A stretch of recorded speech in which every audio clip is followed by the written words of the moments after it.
જૂનાગઢમાં આવેલા સંત શ્રી ઝીણા બાપાની મઢીનો પરિચય. પરિક્રમાનો પહેલો વિસામો સંત શ્રી ઝીણા બાવાની મઢીએ કરવામાં આવે છે. આ જગ્યા અત્યારે તો ઘણી વિકસિત છે, પરંતુ કહેવાય છે કે ઘણા વર્ષો પહેલાની આ વાત છે. અઘોર ગાઢ જંગલમાં સંત શ્રી ઝીણા બાવા આ જંગલમાં ધૂણો લગાવી પ્રભુ ભજન કરતા, પ્રભુમય જીવન ગુજારતા અને જાણવા મળ્યું છે કે આ સંતના બેસણામાં ગુરુદત્ત મહારાજ સલમ પીવા પધારતા. તે વખતે એમ કહેવાય છે કે સંત મહાત્મા અને ગુરુ મહારાજ બેસણામાં એવી વાત થયેલ કે ઝીણા બાવા તારું નામ ઝીણો હોવાનું ઉપદેશું છે. ત્યારે સંત શ્રી ઝીણા બાવાએ સભામાં બેઠેલા સાધુ સંતો મહાત્મા તેમજ ગુરુ મહારાજની કૃપા હશે તો પ્રશ્નો યોગ્ય સમયે જવાબ આપને લોકોને મળી રહેશે. સમય જતાં ફરી એક વખત આ સાધુ મહાત્માની બેઠકમાં એ જ વાત નીકળતા સંત શ્રી ઝીણા બાપુએ ફરી એક જ પ્રશ્ન કરતા તેનો જવાબ બધા સાધુ મહાત્માઓ તથા સંત ઝીણા બાવાએ સલમ પીતા હતા તે સલમપદી બની ગયા.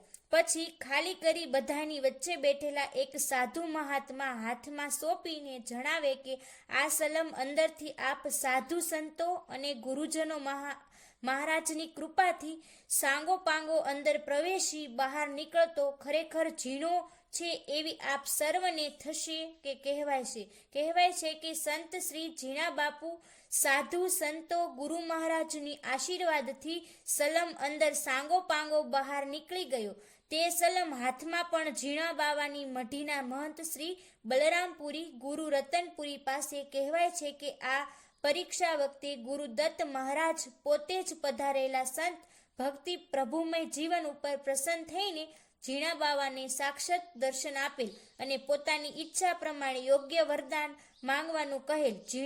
ઝીણો જલંધર જોગી બેઠા જંગલ બીસ જોગી પૂછ ઝીણાને બતાવતા નામની વાત. ઝીણો કહે જોગીએ રાખો સલમ બીજ ચલમ અંદરની નીકળું તો ઝીણા નામની રીત. સંત શ્રી ઝીણા બાવાએ આપેલા વરદાન. સંત શ્રી ઝીણા બાપુએ પ્રભુતાથી દર્શન કરી દંડવત પ્રણામ આશીર્વાદ માંગી યાચના કરેલ કે આપની કૃપાથી આ જગ્યા ઉપર મારું તથા તમારું મિલન અમર રહેશે તેવું માંગુ છું. હાથ જોડી પ્રમાણ કરી સંત શ્રી ઝીણા બાપુ બોલ્યા, આ જગતમાં ગમે ત્યારે દુષ્કાળ પડે પણ આ જગ્યામાં પાણીનું અખૂટ ભંડાર રહેશે. આ એરિયામાં આપની દયાથી મનુષ્યને પશુ પક્ષી ઝેરી જનાવર રજાડશે નહીં તેવી કૃપા કરશે. આ સ્થળ ઉપર આપ ગુરુ મહારાજ આ જગત રહે ત્યાં સુધી કોઈ સ્વરૂપે વર્ષમાં એક વખત સલમ લેવા પધારવું. આપના ગિરનાર પર્વતની અંદર મહાકાળી બિરાજમાન છે, ત્યાંથી મારી મઢી સુધી આવી બિરાજમાન થાય એવા આશીર્વાદ આપ ગુરુ મહારાજ પાસે માંગુ છું.